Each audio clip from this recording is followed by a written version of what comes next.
નમસ્કાર, સ્વાગત છે તમારું અમારી યુટ્યુબ ચેનલ ટ્રુથ હેલ્પમાં. આજે આપણે શીખીશું કે જીડીએસ ગ્રામ ડાક સેવક 2026માં પેમેન્ટ પ્રોસેસ પ્રોબ્લેમ પેમેન્ટ કરવામાં જે પણ પ્રોબ્લેમ આવે છે તેનું સોલ્યુશન કઈ રીતે કરવું તેની આપણે સંપૂર્ણપણે માહિતી મેળવીશું. જો તમે ચેનલમાં નવા હોય તો ચેનલને સબસ્ક્રાઈબ કરી લો અને તમારા મિત્ર સાથે શેર પણ કરી દો જેને પણ આ પેમેન્ટનો પ્રોબ્લેમ આવતો હોય. એક ક્રોમ બ્રાઉઝર ઓપન કરી લઈશું. નવું પેજ, એમાં કરીશું ઇન્ડિયન પોસ્ટ. એમાં પહેલી વેબસાઇટ ઉપર ક્લિક કરીશું. ત્યાર પછી વેકન્સી કરીશું.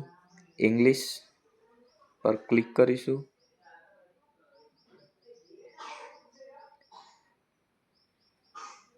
વેકન્સી પછી ઓનલાઈન જીડીએસ અને ક્લિક હિયર પર ક્લિક કરીને આગળ વધીશું. ત્યાર પછી લોગિન કરીશું. પછી કેન્ડિડેટ લોગિન કરીશું. પ્રોસેસ ટુ લોગિન પર ક્લિક કરીશું. ત્યાર પછી આપણે જે મેસેજ દ્વારા આઈડી પાસવર્ડ મળ્યો છે તે નાખી અને આપણે લોગિન પર ક્લિક કરીશું. આપ જોઈ શકો છો તે આઈડી નાખીશું, અહીંયા પાસવર્ડ નાખીને લોગિન પર લોગિન કર્યા પછી લોગિન પર ક્લિક કર્યા પછી એક તમારા મોબાઈલ નંબર પર ઓટીપી આવશે. ઓટીપી નાખી અને વેરીફાઈડ અને લોગિન પર ક્લિક કરીશું. ત્યાર પછી આ પ્રકારનું વિન્ડો ઓપન થશે. એમાં આપણે ક્લિક કરીશું એપ્લાય ઓનલાઈન.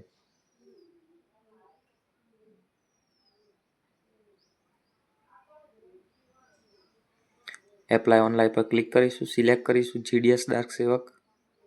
પછી પ્રોસેસિંગ પેમેન્ટનો એક ઓપ્શન, 1 થી 2 વાર રિફ્રેશ કરી અને ફરી સિલેક્ટ કરી લેવું.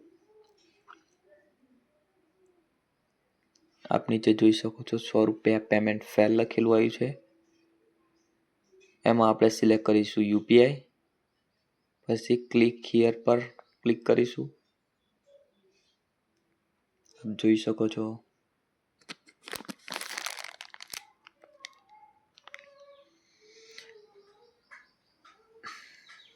થોડી વાર રાહ જોઈશું. ત્યાર પછી પ્રોસીડ ટુ પેમેન્ટ પર ક્લિક કરીશું.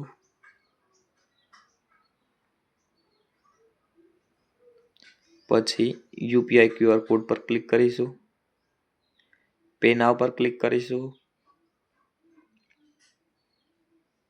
ત્યાર પછી એક ક્યુઆર કોડ આવી જશે જે આપણે ફોનપે અને ગૂગલ પે પરથી સ્કેન કરી અને પેમેન્ટ કરી શકીએ છીએ. 5 મિનિટનો ટાઈમ આવશે. 5 મિનિટની અંદર પેમેન્ટ કરી દેવાનું આવશે. ચલો હું પેમેન્ટ કરી લઉં. જો તમે યુટ્યુબ ચેનલમાં નવા હોય તો ચેનલને સબસ્ક્રાઈબ કરી લો, લાઈક કરવાનું ભૂલતા નહીં આવા જ નવા વિડીયો જોવા માટે.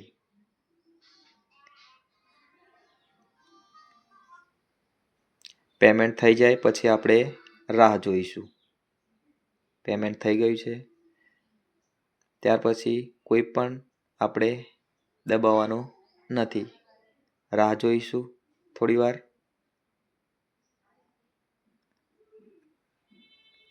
થઈ ગયું છે. આપણી એપ્લિકેશન નંબર પણ આવી ગયો છે.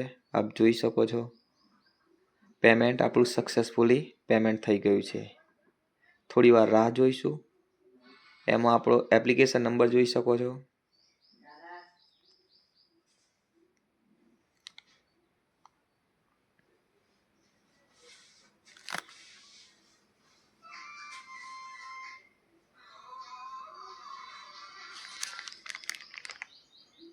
ત્યાર પછી ડેશબોર્ડ પર ક્લિક કરીશું. એમાં માય એપ્લિકેશન કરીશું અને ડાઉનલોડ પીડીએફ કરશો જેથી તમારી